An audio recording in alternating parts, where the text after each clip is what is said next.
Hey guys, welcome back to today's video. Today is Saturday, March 9th, 2024, and today we are going to be talking about the 2024 Senate elections and honestly just how Republicans can't catch a break when it comes down to the 2024 Senate races.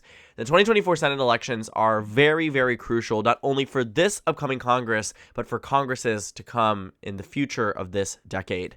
Democrats are looking at this election as one that they are very worried about, given that Republicans are targeting a number of crucial and key battleground states where Democrats currently have incumbents, ranging from states like Minnesota to Ohio to Pennsylvania to Montana to Arizona and Nevada. And the Republican Party, for a while, looked at this opportunity as one to really go after Democrats in the states where it mattered most and tried to fracture their ability to maintain a Senate majority by winning in some of these more solidly conservative states or more swinging but lean right states like Ohio and Montana.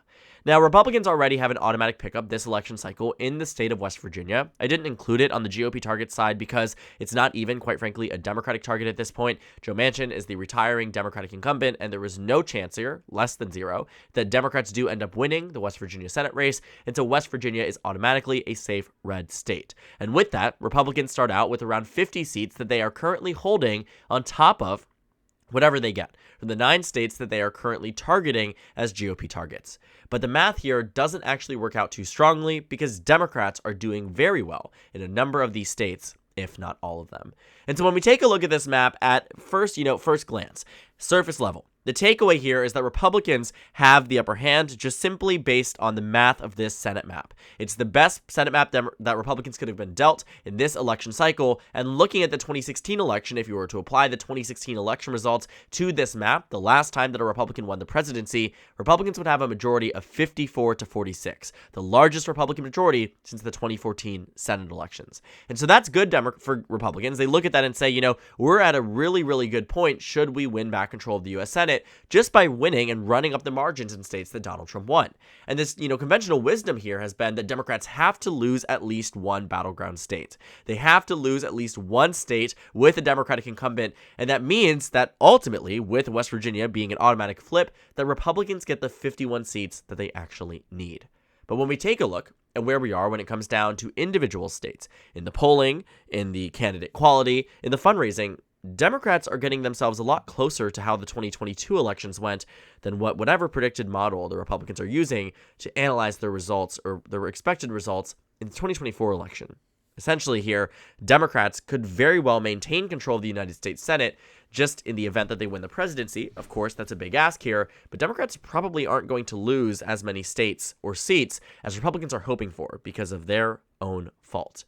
And so looking at the 2022 Senate maps, the reason why I'm bringing this up and telling you and showing you is because I think this is something that could happen in 2024, and I think we are starting to see this perfect storm brewing for Democrats to maintain Senate control. Whether what's happening on the presidential level or what's happening on the statewide level when it comes down to the nominating process for many of these Republicans, I'm getting flashbacks to where we were in 2022. People like Herschel Walker and Blake Masters, and even people like Adam Laxalt and Dr. Oz in these battleground states who in another year might have been able to win had there not been an overturning of Roe v. Wade. But we're just fundamentally flawed and bad candidates running for office. Adam Laxalt was probably the best out of the 4, but ultimately still lost to Catherine Cortez Masto, and Democrats did run up their margins in previously competitive states like Colorado and New Hampshire, where it didn't even come close for the Republican Party. And so looking at why that actually was, it wasn't because Democrats had a phenomenal year or phenomenal midterm elections. This was meant to be a red wave year, and that simply just did not happen. But what happened was that on the individual level, Republicans nominated such poor candidates that Democrats ended up with strong leads going into the election, ended up losing the final 2 weeks going into it in the polling data, but voters turned out anyways, and ultimately those undecided voters split for the Democrats because they couldn't stomach voting for the Republican nominees. And so as we look to the 2024 map here, we're starting again to see a very similar thing happening. But even with some of these GOP target states, Republicans just can't seem to find strong candidates in some of them. In fact, looking at states like Wisconsin and Pennsylvania, Republicans should have a very strong bench and a very strong recruiting pool, but simply have not been able to do that. And so Democrats have taken advantage of that, and now the filing deadlines in many of these states have already passed, and Democrats are hopeful that they move forward and win the election easily. And that's what's happening when you take a look at some of this preliminary data. To kick things off strong for the Democratic Party with Kyrsten Sinema's departure from the race in the state of Arizona, or deciding not to run for re-election, it is now a two-way race between Ruben Gallego, an incumbent U.S. representative, and Kari Lake, the failed 2022 Republican nominee for governor. And in this situation, Ruben Gallego leads Kari Lake by a margin of 8.5% in a one-on-one race. In the three-way race, he was leading by 5. In a head-to-head race, he leads by 8.5.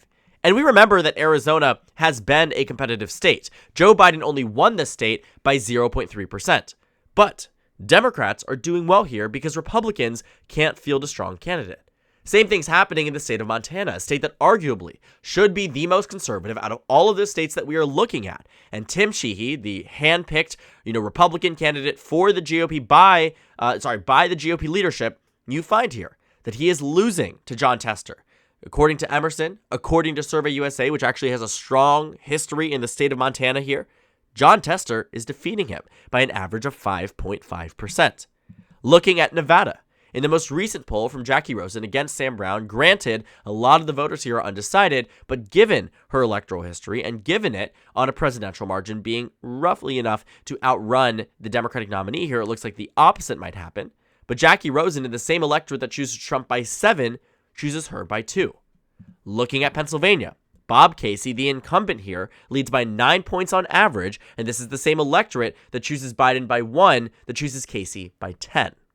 Phenomenal difference there for Democrats.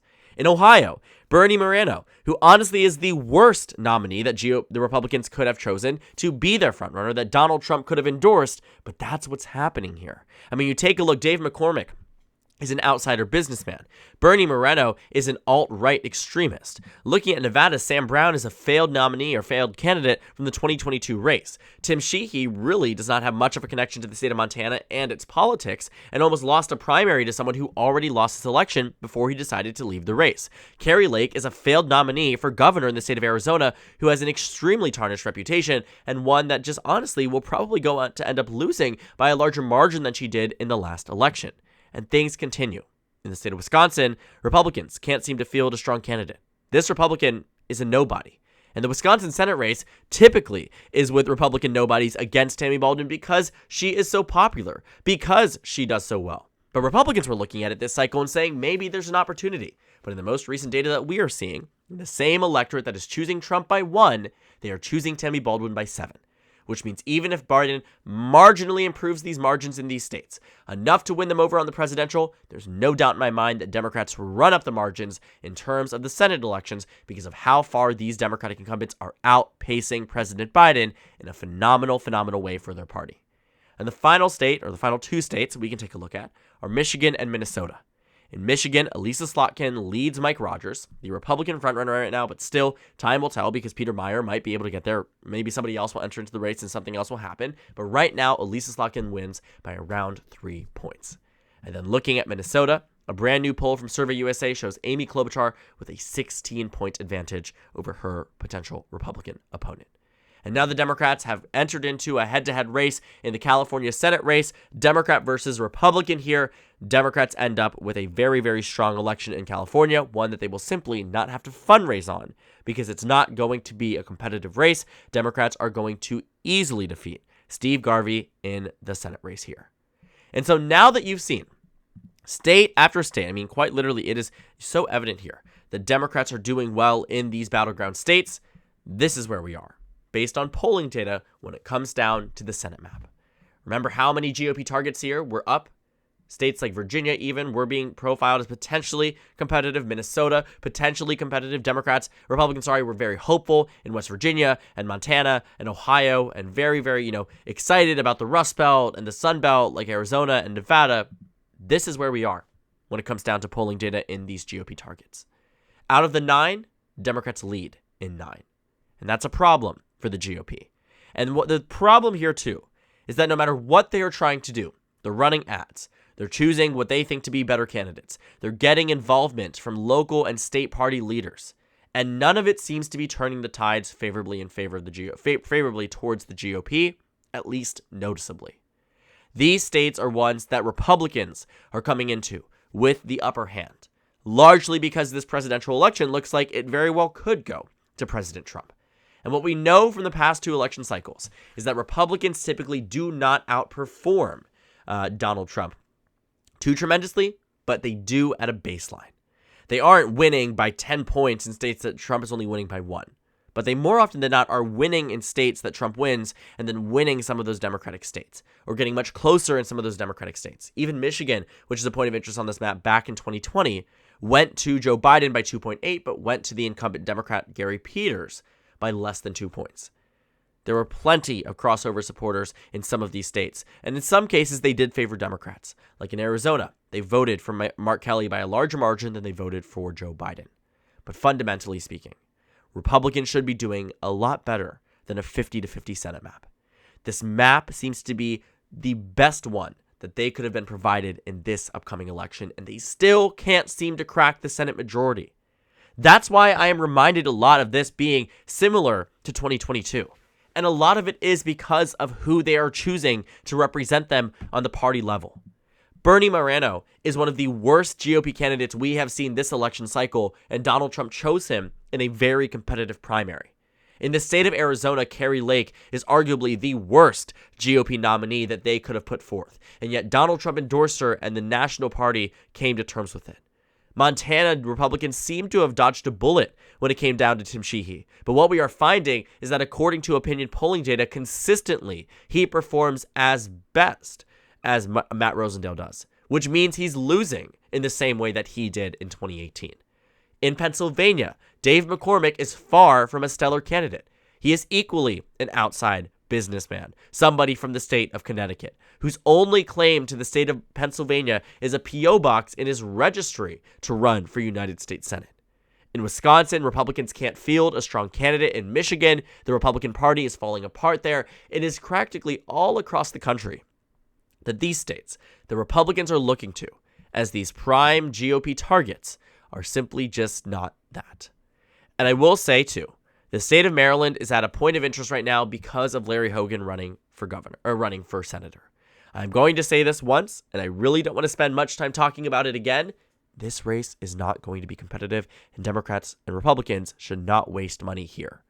Maryland is very, very different on the presidential, very, very different on the national than they are on the gubernatorial. Larry Hogan would never be governor if it had to be, there were national implications of him being governor. He certainly will not be a United States senator because there are national implications of him being a GOP representative for, somebody adding to the Republican Party's numbers.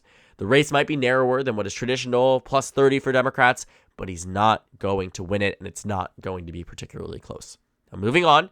We're back at the map here, and Democrats at 50-50 means the Democrats do need to win the presidency in order to win this election.